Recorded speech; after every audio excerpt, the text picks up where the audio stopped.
सुकुमारी कौन? प्राचीन काल की बात है, कौशल राज्य में राजा आर्यक का शासन था। राजा आर्यक की 3 पत्नियां थीं, सूर्यकला, चंद्रकला और शशिकला। तीनों रानियां बहुत रूपवती थीं और कोमल भी। सभी उनके रूप की तुलना 7 चमेलियों से करते थे। एक दिन आर्यक राजा सूर्यकला के साथ राजसी बाग में टहल रहे थे। कुछ देर टहलने के बाद वे तालाब के किनारे बैठ गए। तालाब कमल के फूलों से भरा था और अत्यंत सुंदर लग रहा था। राजा ने तालाब में से एक कमल का फूल तोड़ा और बहुत प्यार से सूर्यकला के सिर पर धीरे से मारा। सूर्यकला जोर से चीखी, उसके सिर पर गांठ बन गई और वह बेहोश हो गई। रानी की चीख सुनकर सारा परिवार वहां इकट्ठा हो गया। उसकी सखी ने राजा आर्यक से पूछा, महाराज, सूर्यकला को क्या हुआ? राजा ने सखी को सारी घटना सुना दी। राजा की बात सुनकर सखी ने उत्तर दिया, हे भगवान, आपने क्या किया?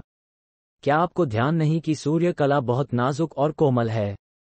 फूल के प्रहार से उसकी ये दशा हुई है। रथ पर डालकर सूर्यकला को अंतःपुर ले जाया गया। वहां राज चिकित्सकों ने उसकी चिकित्सा शुरू की और अनेक प्रकार की दवाइयों, मलहम, तेल आदि का उपयोग करके उसे ठीक किया। उसके प्राण बच गए। राजा ने उसे विश्राम करने की सलाह दी और उसका सिर कोमलता से सहलाकर अपनी दूसरी पत्नी चंद्रकला के पास जा पहुंचा। रानी चंद्रकला ने राजा आर्यक को उदास देखा तो वह उसे प्रसन्न करने का प्रयास करने लगी। चंद्रकला की हंसी से राजा आर्यक का मन थोड़ा प्रसन्न हुआ। दोनों झरोखे के पास बैठे थे। तब रानी चंद्रकला ने राजा से पूछा, महाराज, बताइए आज रात आपकी क्या इच्छा है, जो मैं पूरी कर सकती हूँ? राजा आर्यक ने चंद्रकला के मुख की ओर देखा। वो कुछ कहने ही वाला था कि बादलों में छुपा चांद निकल आया। झरोखे से चांद की किरणें चंद्रकला पर पड़ी और वह बेहोश होकर गिर पड़ी। राजा आर्यक चिंतित हो गया और चिल्लाकर पूछा, कौन है वहां? तभी एक सेविका भागती हुए आई और पूछने लगी, क्या हुआ महाराज? राजा ने उत्तर में झरोखे की ओर इशारा किया। चंद्रमा, सेविका बोली और तुरंत झरोखा बंद करने लगी। रानी चंद्रकला अत्यंत कोमल है महाराज, बहुत नाजुक है। चांदनी को वो सहन नहीं कर पाती।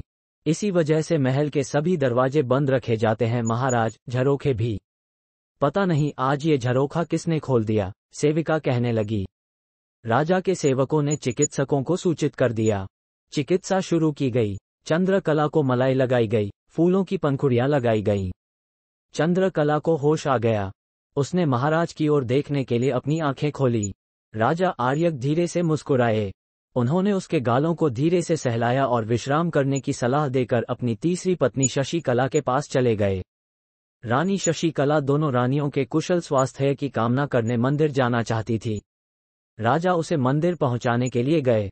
राजा आर्यक घोड़े पर सवार थे और शशिकला पालकी पर मंदिर जाने को रवाना हुई। चांदनी रात थी। दूर कहीं धान की कुटाई हो रही थी, जिसका स्वर वातावरण में गूंज रहा था। राजा को धान कूटने का स्वर संगीत की तरह मधुर लग रहा था। राजा मंदिर पहुंचे। वहां पहुंचते ही कुछ सेवक दौड़ते हुए उसके पास आए और बोले, रानी के हाथ में घाव हुआ है। घाव कैसे हुआ है? राजा ने पूछा। महाराज, दूर कोई मूसलों से धान कूट रहा था। उसकी ध्वनि रानी शशिकला सहन नहीं कर पाई और रानी की हथेलियां कुम्हलाकर लाल हो गई। घाव बनकर खून बहने लगा। सेवकों ने राजा को सारा हाल बताया। राजा आर्यक बहुत आश्चर्यचकित हुए। वो दौड़कर शशिकला के पास पहुंचे। शशिकला के हाथों को देखते हुए उसकी आंखों में आंसू भर आए।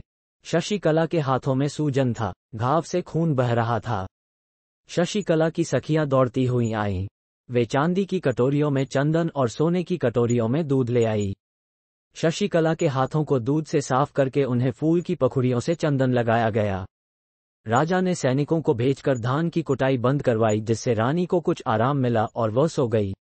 रानी के सो जाने पर राजा आर्यक अपने महल में लौट आए। तीनों रानियां की ऐसी दशा पर राजा बहुत हैरान थे। राजा आर्यक ने प्रमुख सलाहकार को अपने पास बुलवाया और सारा वृतांत सुनाकर उससे ये पूछा कि तीनों रानियों में सबसे कोमल कौन है।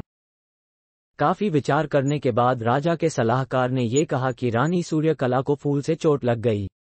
रानी चंद्रकला चांदनी से कुम्हला गई, परंतु रानी शशिकला के साथ जो हुआ वह परोक्ष था। दूर से एक आवाज सुनाई दी और वह घायल हो गई थी। इसलिए शशिकला ही वास्तव में सबसे नाजुक, कोमल और सुकुमारी थी।